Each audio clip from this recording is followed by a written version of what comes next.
Terima kasih. Kepada semua jurulatih utama, Ustaz dan Ustazah yang telah membimbing kami sepanjang program ini berlangsung tanpa ada rasa jemu dan penat lelah. Tanpa Ustaz dan Ustazah, kami tak akan dapat sampai ke tahap ini. Kalau ada semua di ladang, boleh saya menumpang mandi? kalau ada umur yang panjang, boleh kita berjumpa lagi. Sekian dari kami. Semoga kita bertemu lagi di lain masa dan hari.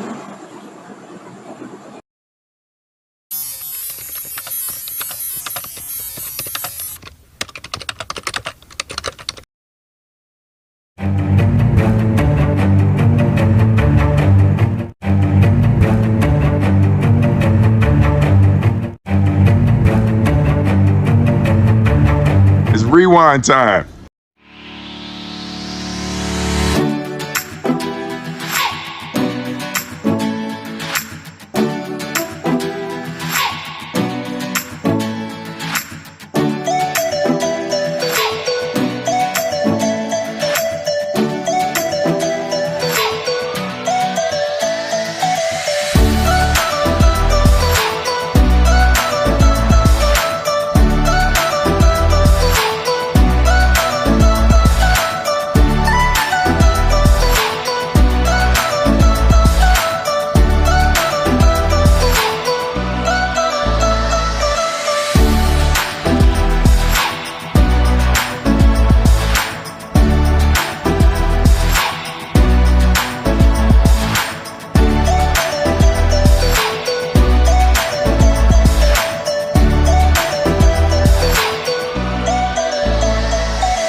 Tiara di dalam hati manusia yang meyakini Allah Maha Esa, Maha Kuasa. Tanpamu iman bagaimanalah merasa.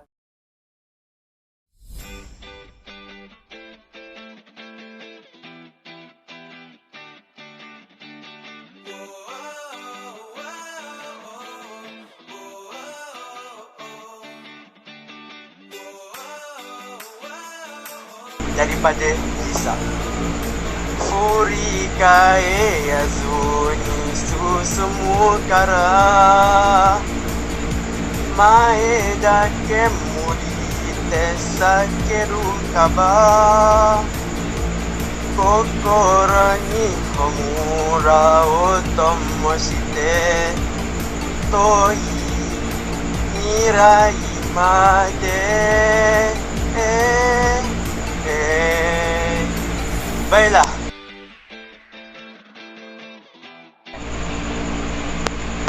Ku selalu mencoba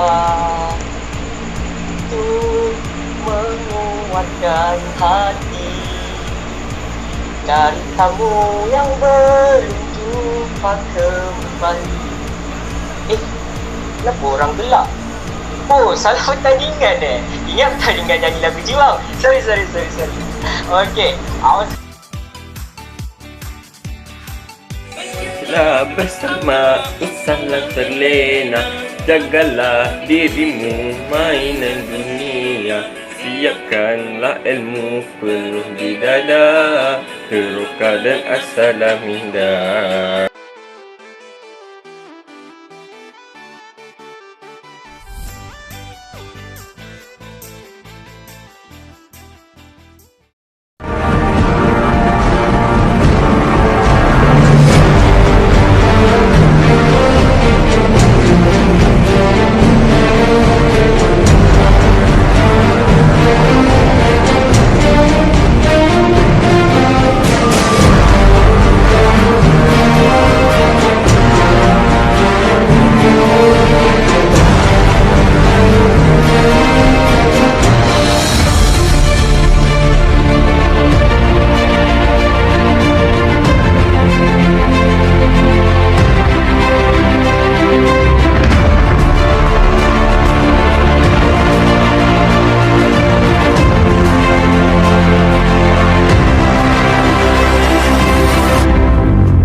Bismillahirrahmanirrahim.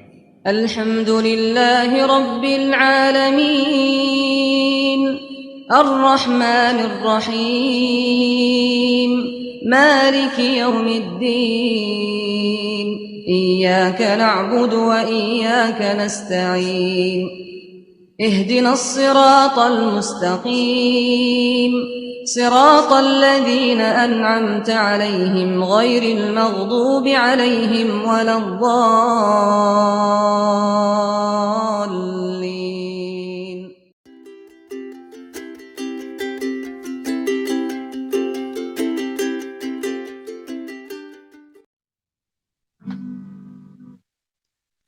Kawan-kawan, tak apa, jangan takut. Saya hari ni bukan nak panggil hujan lagi, tapi saya nak menjual. Saya nak jual apa? Saya nak jual amalan yang mampu menggemukkan amalan kita, iaitu apa? Berdakwah. Sebab tajuk saya hari ini, berani dakwah, bangkit berubah.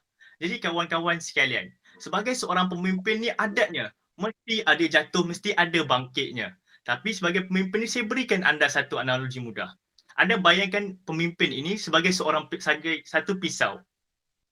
Jadi anda yang menentukan pisau ini anda nak gunakan untuk menikam orang ataupun anda nak gunakan untuk memotong sayur, memasak sweet sour. Jadi sebagai pemimpin ini, anda yang menentukan sama ada anda bawa kebaikan kepada umat ataupun keburukan kepada umat. Kerana apa? Allah SWT berfirman dalam surahnya, surah Ali Imran ayat ke-110. A'udzubillahi minasyaitonirrajim. Kuntum khaira ummah ukhrijat linnas ta'muruna bil ma'ruf wa tanhauna 'anil munkar wa tu'minuna billah. Sadaqallahul azim. Bermaksud apa? Kamu adalah sebaik-baik umat yang diutuskan kepada umat. Dan ajaklah kepada kebaikan dan jauhilah, laranglah kemungkaran dan berimanlah kepada Allah Subhanahu Wa Taala. Jadi sebagai seorang pemimpin ni, kita kena berdakwah, ajak kebaikan. Sebab apa? Allah dah pilih kita. Allah dah amanahkan kepada kita untuk sentiasa amar ma'ruf nahi munkar. Sebab apa? Itulah satu ibadah kepada kita. Sebab apa? Allah ciptakan manusia ini tidak lain tidak bukan hanyalah kerana ibadah. Allah sebut dalam surah Az-Zariyat ayat 56. A'udzubillahi minasyaitonirrajim. Wa ma khalaqtul jinna wal insa illa liya'budun. Sesungguhnya tidak aku ciptakan jin dan manusia kecuali untuk beribadah kepadaku. Jadi kawan-kawan sekalian, dalam berdakwah ni, yang pertama, kita kena kenal siapa audiens kita. Sebab apa? Tak semua orang boleh masuk dengan cara yang sama. Saya bagi anda satu contoh. Anda dulu masa anda kecil-kecil, mesti anda selalu pergi camp kan? Dan akan ditayangkan video. Adik-adik, cuba adik-adik bayangkan. Bila adik-adik balik rumah, adik-adik tengok banyak selipar dia ada di hadapan rumah. Okey, sekarang ni anda bayangkan, video itu ditayangkan ketika majlis makan malam para pegawai. Mesti tak masuk kan? Mana boleh masuk? Sebab itulah cara dakwah ini berbeza mengikut kepada siapa yang kita sampaikan. Yang kedua, pastikan apa yang anda dakwahkan itu perkara yang betul. Sebab apa? Disebutkan dalam satu kaedah fiqh, tasarruful imam ala ra'iyati munawwid bil maslahah, iaitu pemimpin dan polisi dan tindakan pemerintah itu perlulah bertepatan dengan masalah rakyatnya ataupun masalah rakyatnya. Jadi sebagai seorang pemimpin ni kena faham apa masalah rakyat. Bila kita tak faham masalah rakyat, itulah rakyat mula memberontak. Itulah mula kita jatuh. Itulah masalahnya. So kat sini kita kena faham apa masalah rakyat. Cuba perbaiki. Jangan risau. Adat seorang pemimpin itu mesti ada yang membencinya. Namun, seorang pemimpin yang hebat bukanlah seorang pemimpin yang ramai penyokong. Namun seorang pemimpin yang hebat adalah pemimpin yang mana apabila ada yang mencaci maki beliau, beliau tetap tenang. Itu adalah pemimpin yang hebat, kawan-kawan sekalian. Jadi seterusnya, kawan-kawan sekalian, yang terakhir, sebagai seorang pemimpin ni, adakan visi, adakan matlamat. Sebab apa? A man on a mission is unbeatable. Seorang lelaki yang ada matlamat tak dapat dikalahkan. Jadi sebagai penutupnya, kawan-kawan sekalian, jangan takut untuk mengajak ke arah kebaikan. Sebab apa? Sebab kebaikan inilah yang menentukan masa depan anda.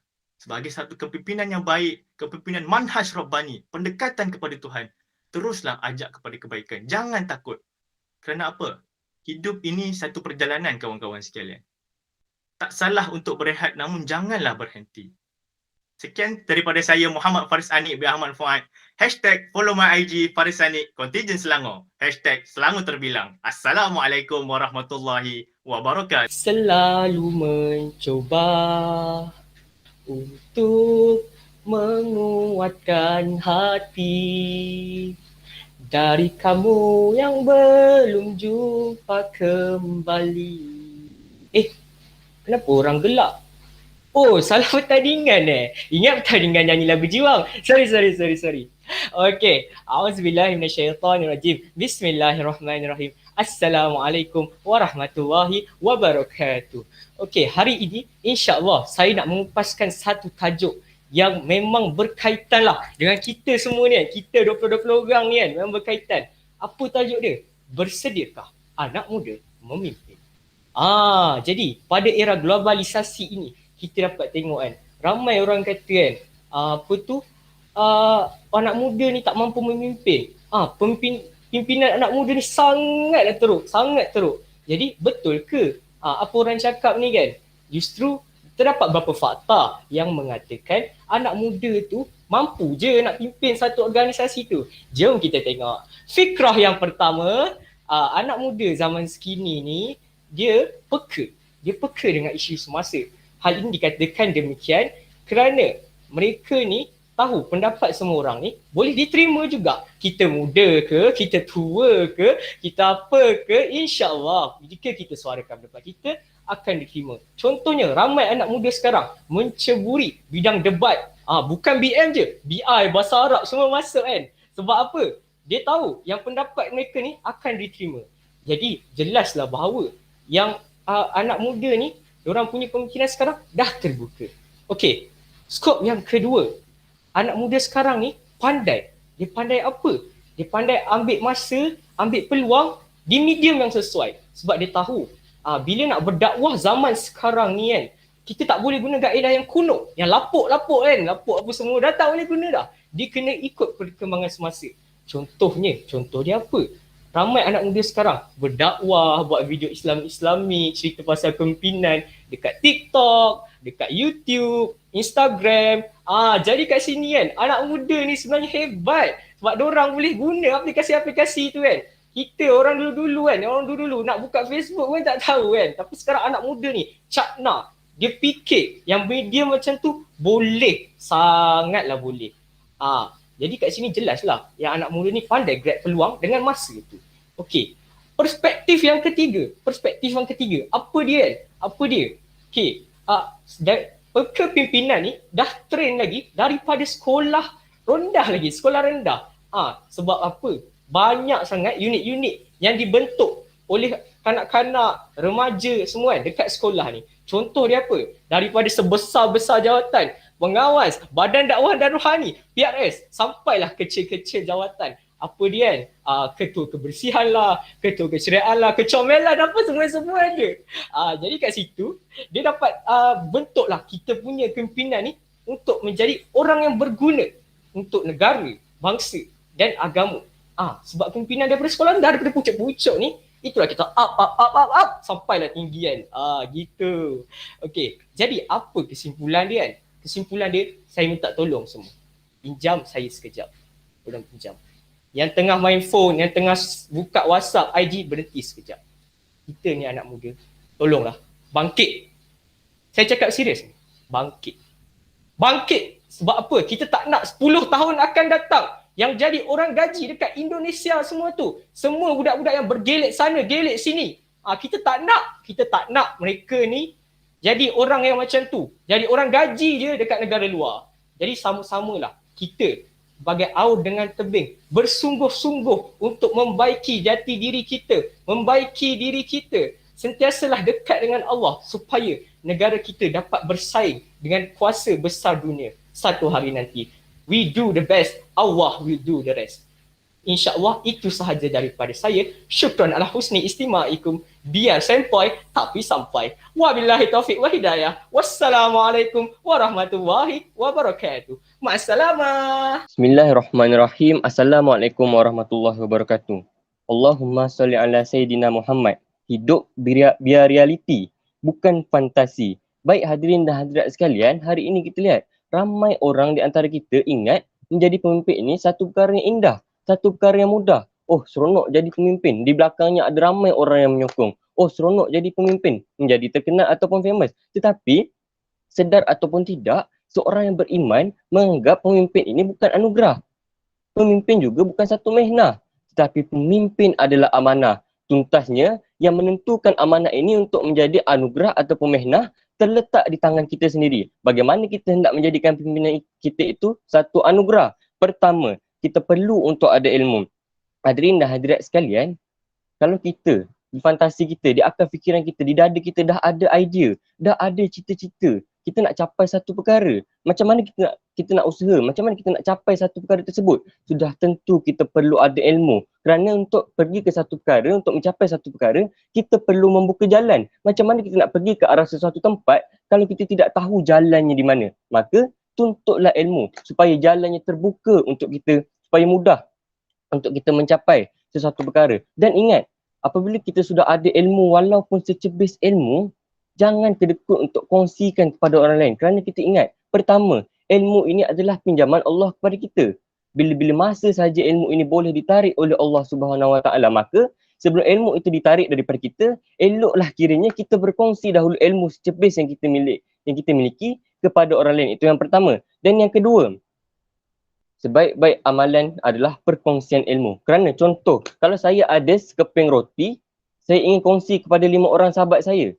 Sudah tentu saya hanya mendapat sebahagian, iaitu 1/5 daripada bahagian roti tersebut. Namun ilmu, walaupun kita ada sedikit ataupun sebanyak mana ilmu yang kita miliki, kalau kita berkongsi, sedikit pun tidak rugi kepada diri kita. Bahkan itu yang menjadi asbab kita untuk mendapat keridaan Allah Subhanahu Wa Taala. Itu yang pertama.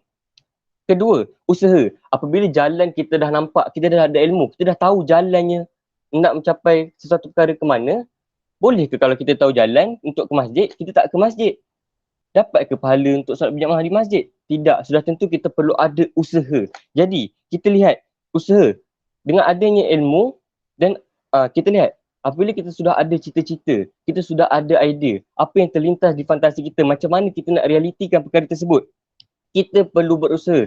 Dan usaha pada hari ini, kita sebagai seorang pemimpin, kita bukan berusaha untuk diri kita saja, tetapi kita perlu bersama-sama berusaha. Kita tunjukkan apa usaha yang kita lakukan. Kita tunjukkan kepada rakyat apakah usaha yang kita lakukan untuk mencapai sesuatu perkara yang telah kita janjikan, yang telah kita lafazkan, dan apa yang telah kita impikan. Kita tunjuk apa usaha yang kita lakukan untuk mencapai perkara tersebut. Barulah rakyat nampak usaha yang kita tunjukkan. Meskipun kita belum tentu mampu untuk mencapai cita-cita tersebut, tetapi mereka sudah nampak usaha yang kita lakukan. Makna kata, percakapan kita itu bukan omong-omong kosong. Dan seterusnya, kita perlu untuk ada doa. Baik, hadirin dan hadirat sekalian, kita ini manusia yang lemah. Apabila kita dilantik untuk menjadi pemimpin, kita perlu, di bawah kita, ada beribu ataupun beratus rakyat yang menunggu apakah idea kita, macam mana cara kita untuk memimpin diorang. Kita manusia yang lemah, mampu ke kita hendak menggerakkan 1000 ataupun ratusan rakyat ini dengan kata-kata kita? Tidak. Maka kita berdoa kepada Yang Esa. Kerana dialah yang membolak-balik ke hati masyarakat ataupun manusia. Kita berdoa, semoga dia jentikkan keinsafan dan kesedaran kepada masyarakat supaya mereka nampak apa yang cuba untuk kita lakukan dan apa yang kita usahakan untuk mencapai kebaikan ataupun sesebuah kejayaan. Akhir kata dan kesimpulannya, apa yang terlintas di dalam hati, apa yang bermain di akal fikiran, itulah yang kita lafazkan dan itu yang kita cuba untuk usahakan. Manjada wajada, insya-Allah. Ingat, jadi pemimpin tak perlu marah-marah. Tapi ingat, kita berserah dan berdoalah kepada Allah. Sekian. Assalamualaikum warahmatullahi wabarakatuh. Terima kasih. Auzubillahi minasyaitonirrajim. Bismillahirrahmanirrahim. Alhamdulillahi rabbil alamin wassalatu wassalamu ala asyrafil anbiya'i wal mursalin wa ala alihi wa sahbihi ajma'in. Allahumma ahyina bil iman wa amitna bil iman wa adkhilnal jannata ma'al iman. Mentari terbit belum tinggi, baru sejengkal sepanjang jari. Assalamualaikum, selamat pagi. Moga berkah sepanjang hari. Gunung Daik bercabang 3, Pulau Pandan jauh ke tengah. Pinjamkan saya sedikit masa sebab saya nak bagi tazkirah. Baiklah, bismillahirrahmanirrahim. Assalamualaikum warahmatullahi wabarakatuh. InsyaAllah saya akan mengupas sedikit tajuk tentang mahu tapi malu. Terdapat kata-kata daripada tokoh tabi'in yang terkenal iaitu Imam Mujahid. A'udzubillahi minasyaitonirrajim. La yanalu ilma hayyun wala mustakbirun. Yang bermaksud, ilmu tidak akan diperoleh oleh orang yang malu dan juga orang yang sombong. Jadi apa yang nak dikaitkan dengan ayat tadi? Nak malu dia boleh, tapi biarlah bertempat. Janganlah suruh jadi imam, malu. Suruh buat sikit benda tu, malu. Suruh berikan kata-kata untuk tegur orang pun malu. Adapun disebutkan oleh baginda SAW, wal haya syu'batun minal iman, yang bermaksud malu itu adalah sebahagian daripada iman. Riwayat Al-Bukhari. Tetapi malu tu dah adalah dalam konteks yang lain. Maksudnya tak adalah semua tempat nak malu kan. Okey, apa yang nak dikaitkan dengan tajuk ni, mahu tapi malu. Tak salah nak jadi seorang pemimpin yang pemalu.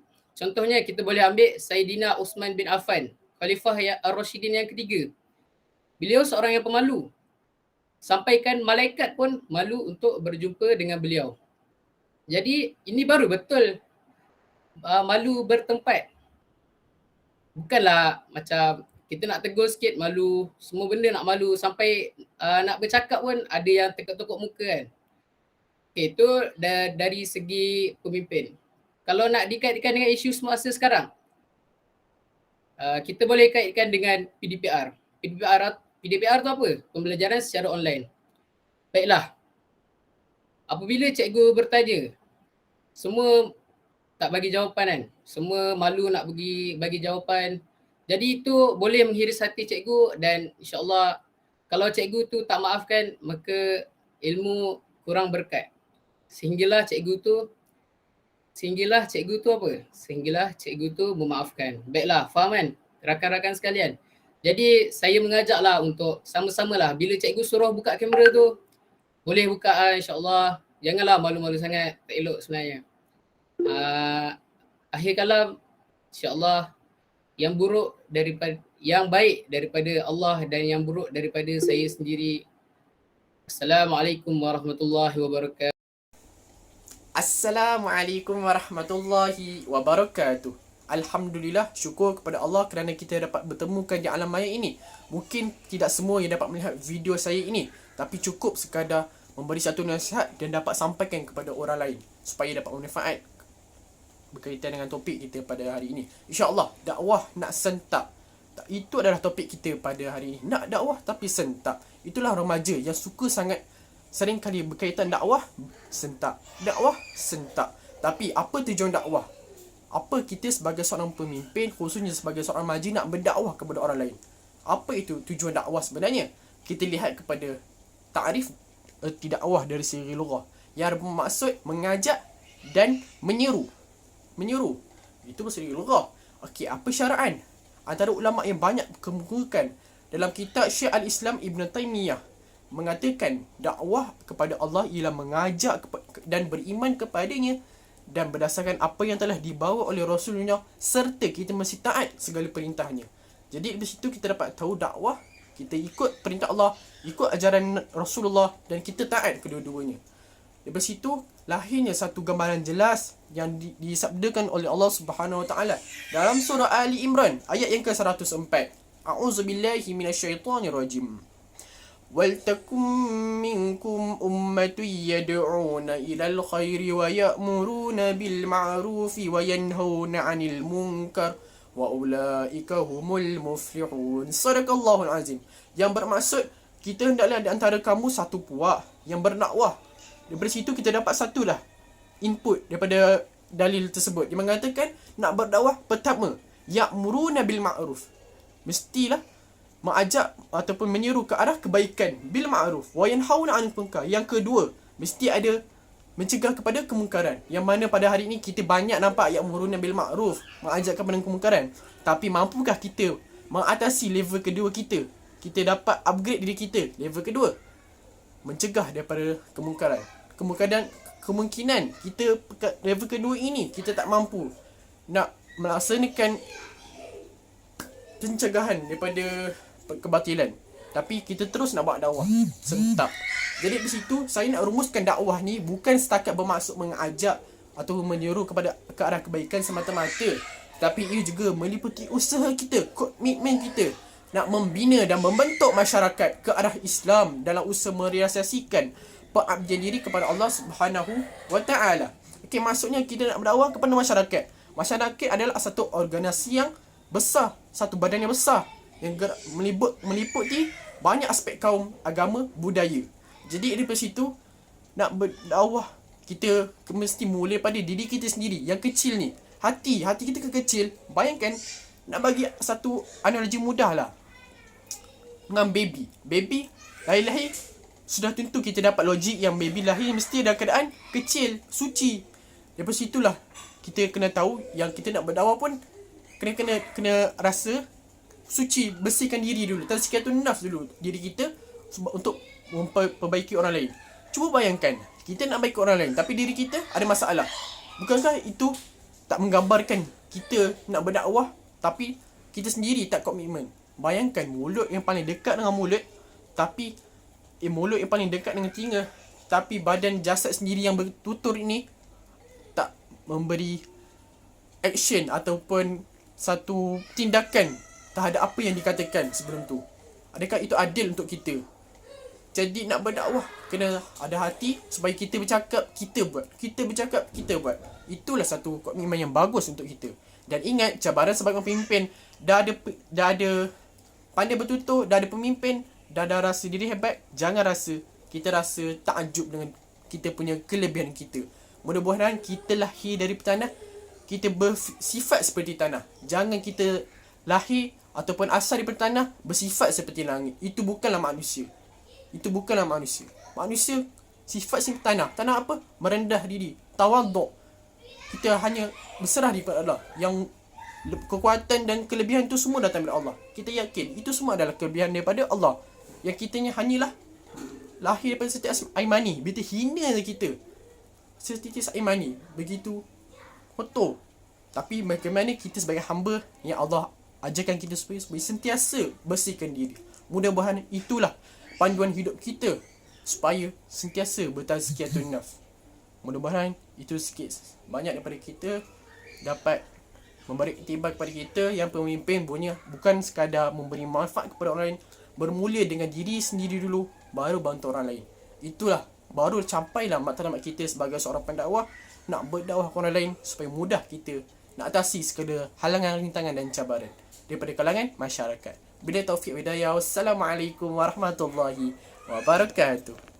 Assalamualaikum warahmatullahi wabarakatuh. Tak lapuk dik hujan, tak lekang dik panas. Satu tajuk yang begitu sensasi, menarik. Maka bukalah minda, bukalah hati. Ada sesuatu yang perlu kita dalami dan pelajari. Mari bersama saya. Pertama, kita perlu faham tajuk ini membawa maksud. Tak lapuk dik hujan, tak lekang dik panas. Nak ceritanya kat sini, kalau kita ni seorang pemimpin, kita kena bersifat begitu kuat.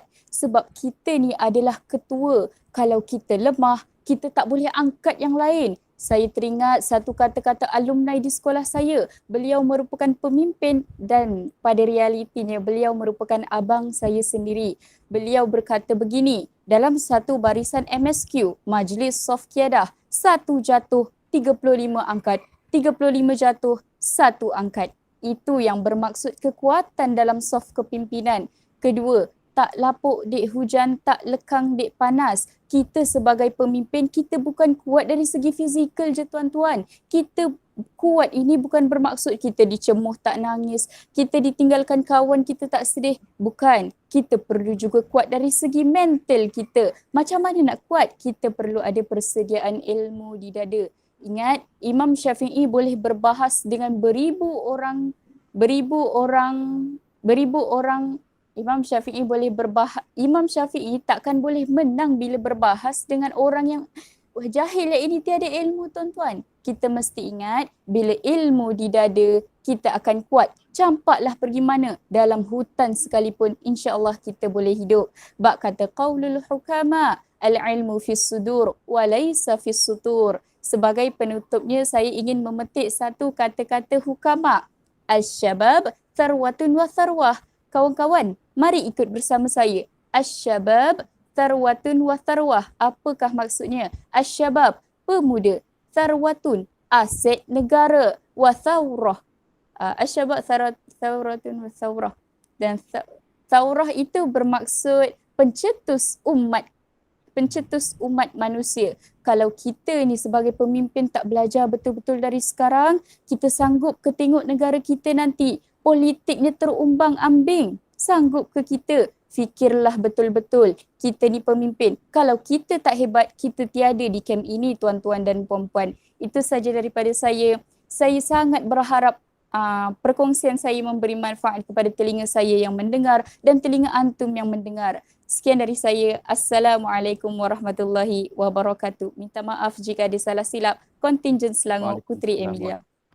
أعوذ بالله من الشيطان الرجيم بسم الله الرحمن الرحيم السلام عليكم ورحمة الله وبركاته الحمد لله رب العالمين والصلاة والسلام على أشرف الأنبياء والمرسلين وعلى آله وصحبه أجمعين رب اشرح لي صدري ويسر لي أمري واحلل عقدة من لساني يفقهوا قولي أما بعد.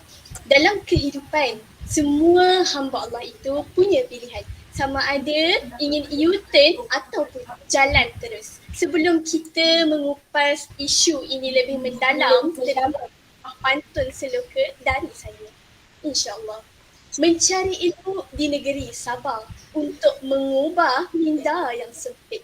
Pemimpin itu sikapnya tabah, menempuh ujian biar pelit-pelit. Kawan, daripada pantun tersebut, mari kita selusuri 3 isi yang akan saya sampaikan. Yang pertama, setiap yang memimpin pasti akan diuji dengan ujian yang berat. Dalam surah Al-Ankabut ayat 2 ada mengatakan A'udzu billahi minasy syaithanir rajim. Bismillahirrahmanirrahim. Ahasiban nasu an yutraku an yakunu amanna wa hum la yuftanun. Apakah manusia mengira bahawa mereka akan dibiarkan hanya dengan mengatakan kami telah beriman dan mereka tidak diuji? Kawan-kawan, daripada konteks ini kita mengetahui bahawa iman seseorang itu perlu diuji kerana dengan ujian sahaja iman itu akan ada peningkatan. Analoginya di sini, besi perlulah dibakar dan ditempa untuk menjadi sebuah pedang yang tajam. Barulah pedang itu mampu digunakan. Lebih besar kegunaan sebuah pedang itu, lebih lama besi itu perlu dibakar dan ditempa, kawan-kawan sekalian. Kawan-kawan sekalian, sekarang ini kita masuk pula isi yang kedua. Hidup itu ibarat jalan yang dihalang batu besar. Adakah kita memilih untuk teruskan perjalanan atau berusaha mengalihkan batu tersebut? Dalam erti kata lain, adakah kita ingin berputus asa atau berusaha untuk meneruskan jalan yang kita pilih? Saya faham kawan-kawan, saya faham. Terkadang ketika menjalani perjalanan menjadi seorang yang lebih baik, akan datangnya batu penghalang yang besar. Kita rasa kita tak mampu untuk mengalihkan batu tersebut. Namun kita perlu beringat dalam surah Az-Zumar ayat 53 ada berkata, firman Allah Subhanahu wa taala, A'udzu billahi minasy syaithanir rajim. Bismillahirrahmanirrahim. La taqnatu min rahmatillah. Dan janganlah kamu berputus asa dengan rahmat Allah. Sentiasalah ingat bahawa di akhir perjalanan itu pasti ada kemanisan. Kawan-kawan sekalian, kita masuk pula isi yang ketiga. Pemimpin perlulah bertanggungjawab dengan jalan yang mereka pilih. Kerana apa? Terdapat hari ini terdapat pemimpin yang suka mengambil jalan singkat dan tidak mahu bertanggungjawab menyelesaikan amanahnya. Malah ada yang sanggup menyeleweng amanah mereka. Seorang pemimpin itu merupakan qudwah pada pengikutnya. Andai kata pemimpin itulah yang menjadi pisang busuk dalam setandan pisang, tak mustahil kawan-kawan pisang lain turut terjejas menjadi busuk. Kita boleh lihat contoh hari ini, yakni pemerintah Turki hari ini, Erdogan. Bagaimana hebatnya beliau menempuh pelbagai ancaman luar, beliau berani menentang kembali ancaman tersebut demi kemaslahatan negaranya dan juga kedaulatan Islam. Semangat beliau pada masa itu telah mempengaruhi rakyatnya. isu Palestin pula kawan-kawan. Saat beliau berani menentang, rakyatnya juga bangkit menentang kawan-kawan. Itulah pemimpin yang berani mengambil tanggungjawab secara serius, malah membuka jalan bagi pimpinannya. Akhir kata, akhir kalam, peganglah kata-kata ini. Manakan dapat sagunya kalau tidak dipecahkan meruyung? Manakan dapat hasilnya kalau kita tidak berusaha kawan-kawan sekalian? InsyaAllah itu sahaja daripada saya.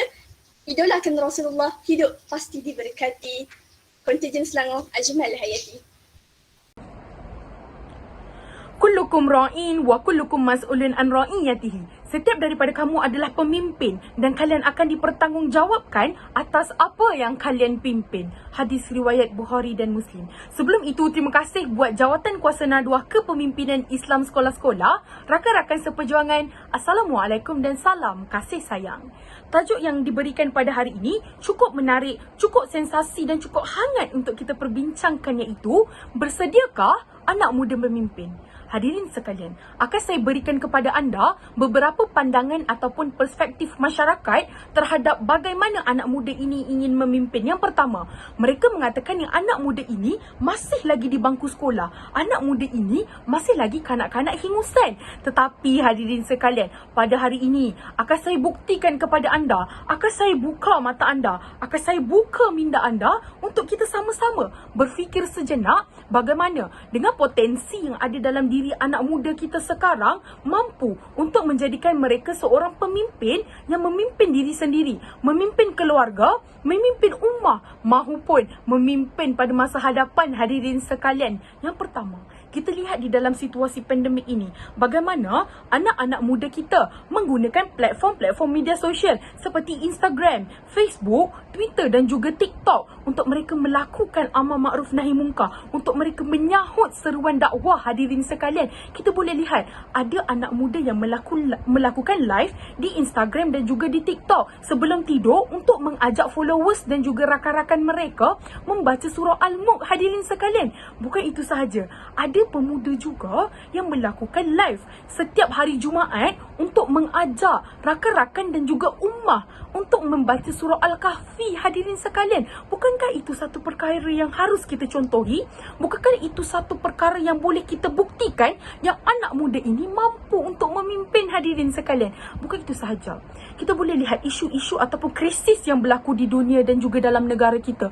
Bagaimana anak muda melontarkan suara mereka, melontarkan pendapat mereka tentang isu yang berlaku di Palestin. Krisis yang baru digemparkan iaitu krisis Afghanistan. Bukan itu sahaja, isu yang berlaku di dalam negara seperti kes rasuah. Kita boleh lihat acap kali keluar di kaca TV bagaimana anggota SPRM menangkap individu-individu yang tidak bertanggungjawab ini melakukan gejala rasuah. Hadirin sekalian, kita boleh lihat rasuah ini bukan sahaja ditentang di dalam negara, malah ini juga bertentangan dengan syariat Islam. Hadirin sekalian, oleh itu kita boleh lihat bagaimana anak muda kita menganalisis sesuatu yang baik dan sesuatu yang buruk. Mereka boleh menentukan sama ada perkara itu boleh dilakukan ataupun tidak. Hadirin sekalian, dan inilah ciri-ciri pemimpin yang kita mahu. Pemimpin yang berani, pemimpin yang berkredibiliti, pemimpin yang juga seorang yang telus dan juga berintegriti.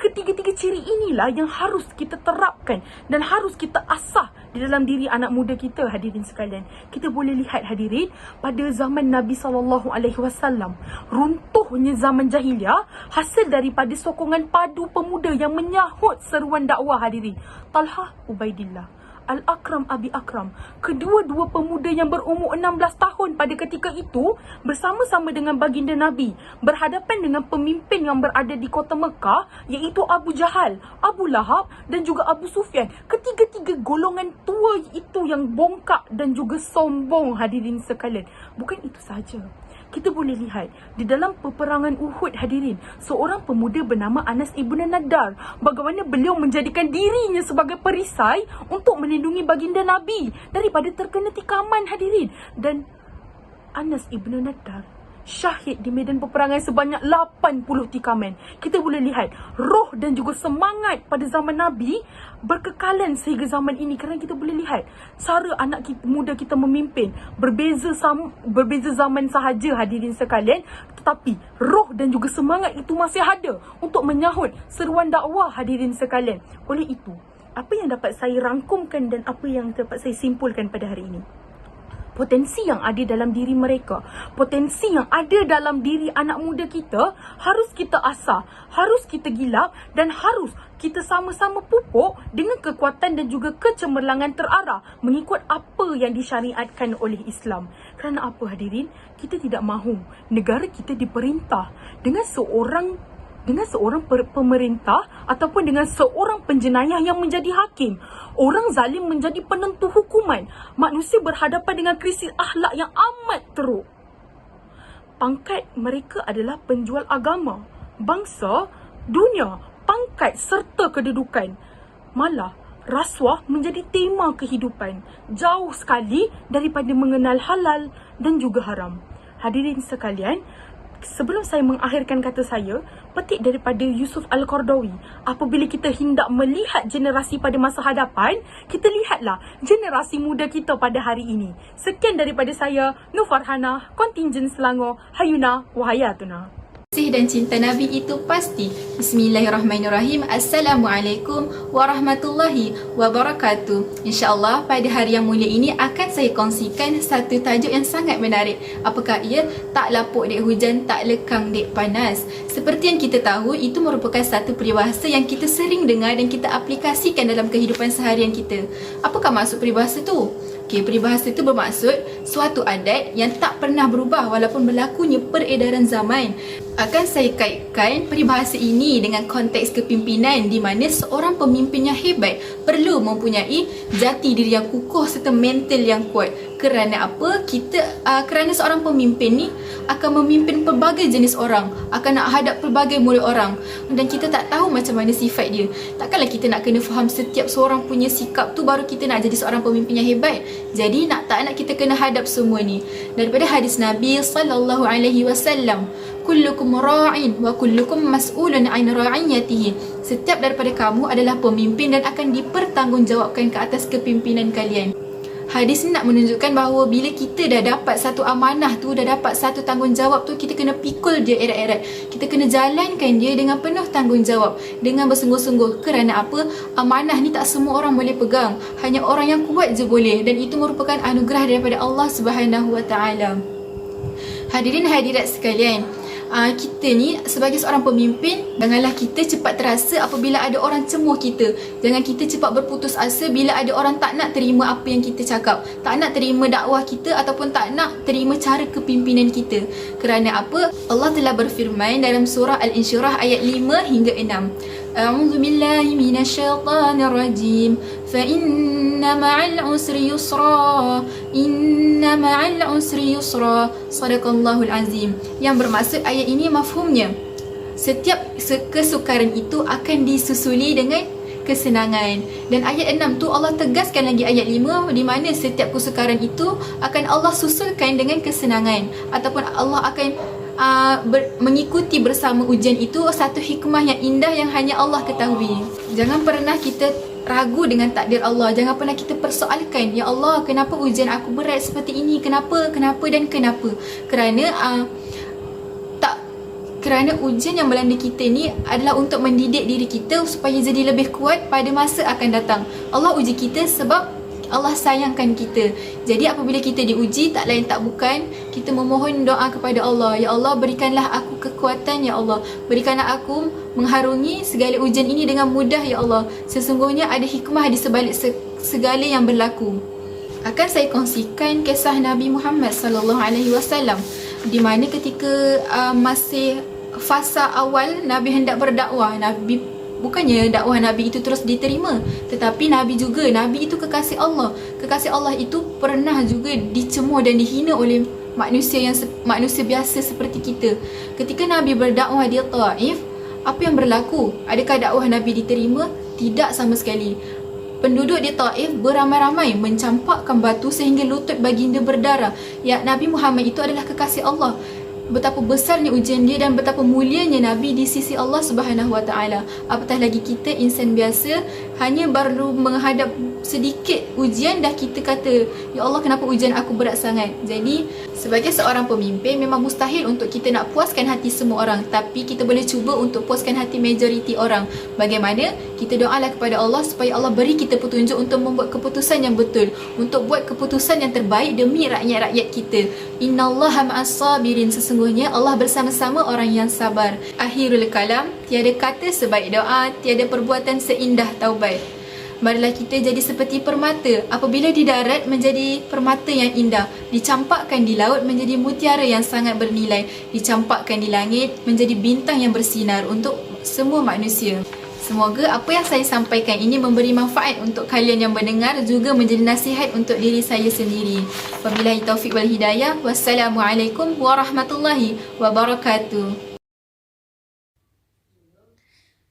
18 Mac 2020 telah berlakunya satu wabak COVID-19 yang menyebabkan bertebaran jasad manusia tidak bernyawa. Daripada setinggi-tinggi bangsawan menjadi serendah-rendah hamba yang sujud pada Yang Maha Esa. Dulunya leka, sekarang menjadi hamba yang taat kepada Allah Subhanahu Wa Taala. Hari ini, ramai yang bunuh diri kerana hilangnya tempat kebergantungan. Dan hari ini jugalah ramai yang bunuh diri kerana hilangnya sumber pendapatan. Bismillahirrahmanirrahim. Assalamualaikum warahmatullahi wabarakatuh. Hari ini suka saya untuk berkongsi serba sedikit tentang tazkirah saya, iaitu mengenai pandemik iman dalam pandemik COVID-19. Apa kaitan iman dan juga COVID-19 ini? Adakah dengan COVID-19 ini akan menggugat keimanan kita sebagai seorang Muslim?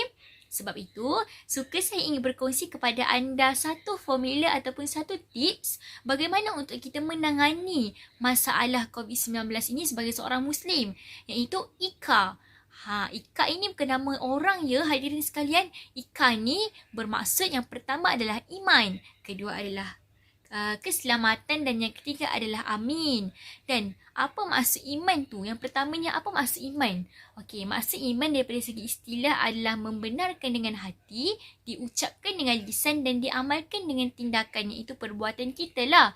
Jadi dalam maksud ni saya ingin highlightkan satu poin, iaitu membenarkan dengan hati. Bila kata membenarkan dengan hati ini, kita perlulah redha. Maksudnya kita perlu redha setiap apa yang ditentukan oleh Allah tu. Kita perlu percaya bahawa di sebalik musibah tu ada ibrahnya, ada kebaikan dan kemanisan di sebaliknya. Jadi kita sebagai manusia mestilah ada di saat iman kita turun dan di saat iman kita naik, itu pasti ada. Sebab itu kita yang perlu membuat pilihan untuk mengawal keimanan kita. Kita yang perlu cari jalan penyelesaian untuk kita tingkatkan keimanan kita. Sebab itu sebagai hamba Allah, kita perlu meletakkan sepenuh harapan untuk percaya pada pada Tuhan yang Esa. Itu yang pertama. Dan yang kedua adalah mengenai keselamatan. Hari ini, apa guna kalau kita ada iman tapi kita tak menjaga kemaslahatan masyarakat? Apa guna kalau kita ada iman, kita tak menjaga kesihatan kita sebagai seorang hamba Allah yang soleh dan soleha. Sebab itu hari ini saya bawakan kepada anda iman dan juga keselamatan ini penting untuk kita menangani masalah pandemik ini. Sebab apa? Bila mana kita ada iman, kita akan komplitkan dengan keselamatan untuk kita menjaga kebaikan dan memberi manfaat kepada masyarakat. Contohnya saya ingin anda bayangkan saya mempunyai dua watak. Saya memegang dua watak, iaitu seorang pemimpin dan seorang rakyat. Jadi saya sebagai seorang pemimpin hari ini perlu beritahu kepada rakyat bahawa mereka perlu mengambil vaksin. Dan juga saya sebagai rakyat juga perlu tunaikan tanggungjawab itu untuk ambil vaksin demi menjaga kemaslahatan masyarakat dan juga kawan-kawan kita. Sebab sabda Nabi Muhammad sallallahu alaihi wasallam, jika kamu mendengar taun di suatu tempat, jangan kamu pergi ke arahnya. Dan jika berlakunya di suatu tempat yang kamu sedang berada di situ, maka janganlah kamu keluar daripadanya. Hadis riwayat Bukhari wal Muslim. Maksudnya, kalau kita mendengar sesuatu taun tu, kita janganlah memberi keburukan kepada orang lain. Kita buatlah sesuatu tu yang memberi manfaat kepada orang lain. Itu yang kedua. Dan yang ketiga adalah tentang amin. Amin ya Rabbal Alamin. Apakah itu amin ya Rabbal Alamin? Mestilah kita berdoa kepada Tuhan yang satu. Sebab apa? Doa silahul mu'min. Doa itu adalah senjata bagi orang mukmin. Jadi, apa-apa yang berlaku walaupun susah, walaupun perik, kita kembali kepada Allah dan sentiasa berdoa padanya. Allahumma inni a'udzubika minal barasi wal junudi wal juzami wa min sayyi'il asqam. Itulah selalu doa yang kita dengar di kaca televisyen ataupun di media sosial. Jadi kita marilah sama-sama kita amalkan doa tu untuk elakkan kemudaratan berlaku. Sebab apa? Firman Allah Subhanahu Wa Taala dalam surah Al-Fatihah ayat 5. A'udzu billahi minasyaitonir rajim. Bismillahirrahmanirrahim. Iyyaka na'budu wa iyyaka nasta'in. Yang bermaksud hanya kepadamu aku menyembah dan hanya kepadamu aku memohon pertolongan. Jadi kesimpulannya daripada iman, keselamatan dan juga amin tadi, marilah sama-sama kita amalkan untuk kita menangani COVID-19 ini, untuk kita menjaga keimanan kita sebagai seorang Muslim yang taat kepada Allah Subhanahu Wa Taala. Akhir kata, jannah is free, amal is free. Sekian, wabillahi taufiq wal hidayah. Wassalamualaikum warahmatullahi wabarakatuh.